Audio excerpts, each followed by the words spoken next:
మ్మ్.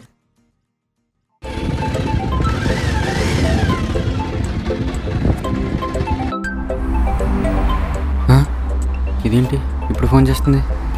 సరే cool. Hello, Kannayya ఎక్కడున్నావు? నేనా? ఇంకెక్కడుంటా? ఆఫీస్లో. ఆఫీస్లోనా? మరి ఆ వెహికల్ సౌండ్స్ ఏంటి? ఆ, ఆ, అదే ఆఫీస్ బయట ఉన్నా. అంటే నువ్వు నాకు అబద్ధాలు చెప్పడం కూడా స్టార్ట్ చేసావా? అయినా బయట ఎందుకున్నావు? బయట ఎండలు ఎలా ఉన్నాయో చూసావా? ఫాస్ట్గా లోపలికి వెళ్ళిపో. అయ్యో బుజ్జుకొండ, నేనంటే అంత ప్రేమో. ఇప్పుడే లోపలికి వెళ్ళిపోతా.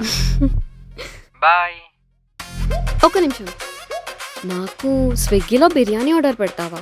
స్విగ్గీయా? కొంపదీసి చూసిందేంటి ఇది? నేను పెట్టుకునేదాన్నే, కానీ నా సర్వర్ పని చేయట్లేదు బ్యాంక్ది. ఈ ఒక్కసారి పెడతావా? సరే సరే అయితే. బాయ్. బాయ్ నాన్న. నీ అమ్మ జీవితం ఏం చేయాలరా? డబ్బులు లేవు, ఏమి లేవు. బిర్యానీ అంటుంది ఇది. ఆ? రవి కుమ్మేరా.